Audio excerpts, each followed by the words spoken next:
sono Kiki e vi do il benvenuto sul canale. Con il video di oggi continuiamo una serie che avevamo iniziato tempo fa, nella quale andavamo a vedere alcune varianti che si possono creare per sfumare i metalli e non solo. Oggi vedremo come sfumare l'argento metallizzato. Nei due esempi che vi proporrò oggi utilizzeremo lo stesso identico colore di base, andando a schiarirlo e scurirlo al bisogno. Iniziamo disponendo sulla tavolozza il nostro colore di base, il metallizzato che abbiamo scelto, il nero e il bianco. In questa prima variante creeremo un metallo abbastanza neutro, tendenzialmente più caldo, mentre nella seconda andremo ad unire i colori per renderlo più freddo. Ma per adesso lo scuriamo e lo stemperiamo leggermente con il nero.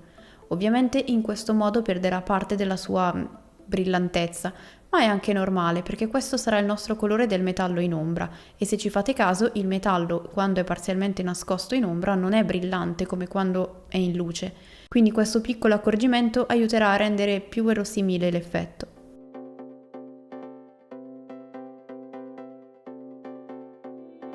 Adesso come secondo passaggio per tirare fuori i volumi utilizziamo semplicemente il nostro colore metallizzato. Cerchiamo di non passare due volte sullo stesso punto con il colore metallizzato perché semplicemente sposteremo il pigmento che stiamo posizionando. È meglio andare con precisione nei punti in cui ci interessa schiarire e tirare fuori i volumi, per poi passare ad un altro punto. In caso volessimo intensificarlo possiamo ripassare, ma solo dopo che il primo strato sia asciugato. Cerchiamo di seguire la geometria della miniatura e ovviamente se vogliamo rendere più luminoso un lato piuttosto che un altro, come sto facendo io in questo esempio, concentriamo le luci solo in un determinato lato.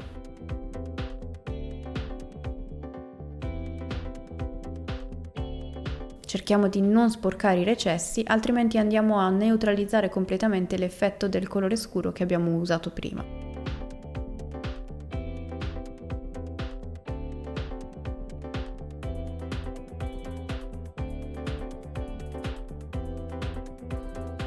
Allo stesso modo, per schiarire, andiamo a inserire una punta di bianco. In questa fase dobbiamo stare attenti a quanto bianco inseriamo all'interno dell'argento metallizzato, perché il rischio è quello di creare un colore troppo opaco che non dia più l'idea della brillantezza.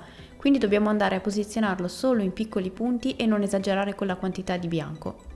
In caso aveste un argento più chiaro, sarebbe buona cosa utilizzare quello, ma questo video ha anche lo scopo di mostrare come con un unico colore si possono fare effetti molto più carini e meno banali che utilizzarlo nel modo più comune.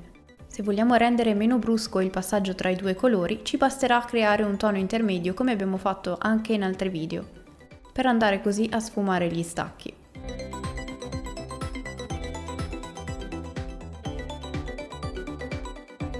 Vado quindi a dipingere anche la basetta, che sicuramente non è un elemento portante in questa miniatura, ma serve semplicemente per contestualizzarla. Questo perché vi sto per mostrare un modo per creare degli effetti di riflesso sull'armatura in modo veramente semplice. Basterà infatti aggiungere alcuni tocchi di colore con il colore utilizzato per il pavimento, che fra poco andremo un po' a stemperare, nelle zone più vicine al pavimento. Ovviamente non deve essere un colore esagerato, anche perché in quella zona l'armatura è molto opaca e scura, quindi deve solo intuirsi.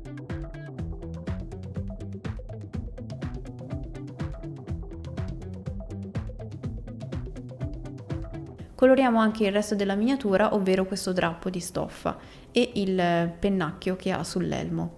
Anche in questo caso utilizziamo il colore blu del drappo, stemperato con un po' di argento, per creare quei riflessi, piccoli riflessi intorno al drappo. Lo stemperiamo con l'argento proprio perché non sono fonti di luce, quindi non emettono colori particolarmente brillanti, ma sicuramente otticamente aiuta a creare un po' più di contesto. L'importante è utilizzare il colore molto leggero.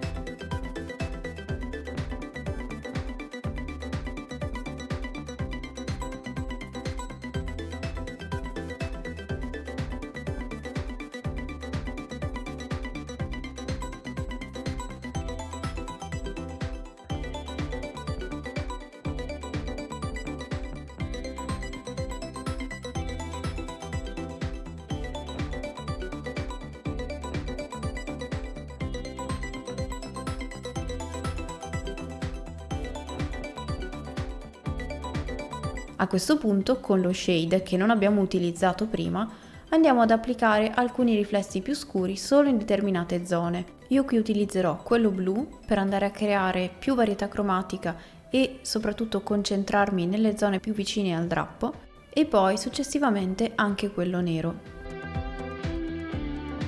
Con questo andrò in modo preciso a scurire alcune parti, soprattutto rivolte verso il lato che volevo tenere in ombra. So che lo shade è molto comune utilizzarlo in modo molto più semplice quando si tratta di colori metallizzati, perché crea un bellissimo effetto anche semplicemente spennellandolo su tutta la miniatura una volta che si è steso il colore metallizzato. Nulla vi vieta di fare quello, anch'io l'ho utilizzato tantissimo come metodo e credo fermamente che per alcuni metalli sia davvero un metodo eccellente, ma vi consiglio di provare anche questo approccio perché vi dà un maggiore controllo su quelli che sono i chiari e scuri e le possibilità di una luce particolare da un lato o dall'altro. Con il colore chiaro utilizzato prima possiamo anche andare ad aggiungere alcuni piccoli dettagli, dei graffi qua e là sulla spada o sull'armatura, che poi però dovremo avere cura di coprire con un velo leggerissimo di argento metallizzato. In questo modo scompariranno leggermente e diventerà tutto un po' più credibile. Un ultimo passaggio che io vi consiglio è quello di utilizzare il nero puro con un pennello molto sottile e andare a fare delle rifiniture in alcuni punti specifici che vogliamo far risaltare di più in ombra.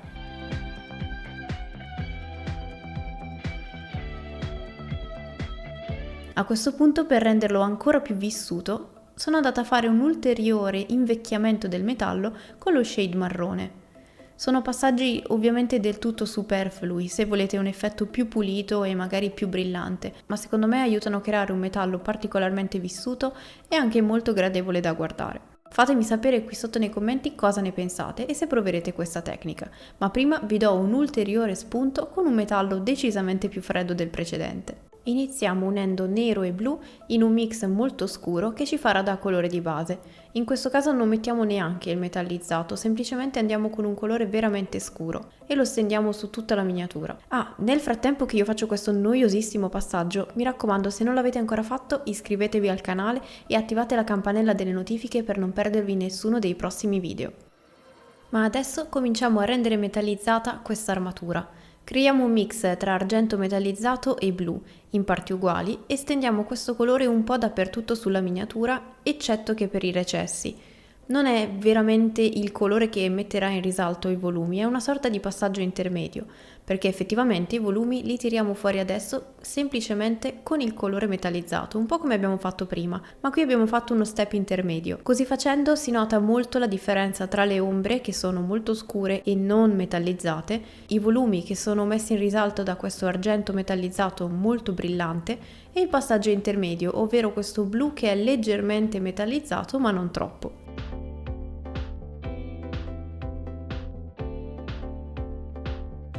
A questo punto siamo pronti per creare gli stessi riflessi che abbiamo creato prima sulle gambe del nostro cavaliere, ma in verde. Andiamo quindi a utilizzare un verde non troppo brillante, stemperato come sempre con l'argento metallizzato. Questo perché andremo a creare una basetta diversa, che al momento non ha senso perché la basetta è fatta di assi di legno, ma poi non si vedranno più. Comunque nel frattempo coloriamo anche qui il drappo di stoffa. In questo caso ho deciso di farlo rosso, questo perché è sempre meglio contrapporre un elemento caldo ad un elemento freddo. Io ho scelto di utilizzare il rosso Chimera Colors. Ho creato una prima versione più scura con una punta di nero, ho poi messo in evidenza i volumi con il colore puro e poi ho utilizzato un piccolo trucchetto per rendere alcuni punti ancora più luminosi che vi mostro fra poco, ma prima facciamo i riflessi leggerissimi con il rosso più scuro e molto leggero come abbiamo fatto prima intorno al drappo blu. Il trucchetto di cui vi parlavo non è altro che fare alcuni accenni di colore molto chiaro al di sotto da coprire poi con il colore rosso puro e in questo modo quelle zone appariranno più brillanti di quanto non sarebbero state applicando semplicemente il rosso al di sopra, perché il colore ha una resa diversa se posizionato su un colore più chiaro. Ma adesso passiamo alla basetta. Lo so, sono fatti di assi di legno, lo dicevamo prima, ma avevo questa basetta. E quindi niente, l'ho ricoperta completamente con delle erbette che avevo a disposizione, ho ravvivato un pochino i riflessi verdi e Abbiamo creato quindi uno scenario diverso per il nostro cavaliere. Adesso andiamo a utilizzare uno shade blu per andare a intensificare il fatto che si tratta di un'armatura fredda. Anche qui non vado a stenderla su tutta l'armatura, solo in alcuni punti, soprattutto quelli in ombra, per creare maggiori riflessi. Ed ecco quindi i due risultati finiti. Fatemi sapere qui sotto nei commenti quale dei due preferite. Io vi ringrazio per aver visto il video fino alla fine, vi ricordo di guardare la descrizione per i pennelli che vi consiglio, i colori utilizzati e altri video utili. Vi do appuntamento al prossimo e come sempre siate creativi!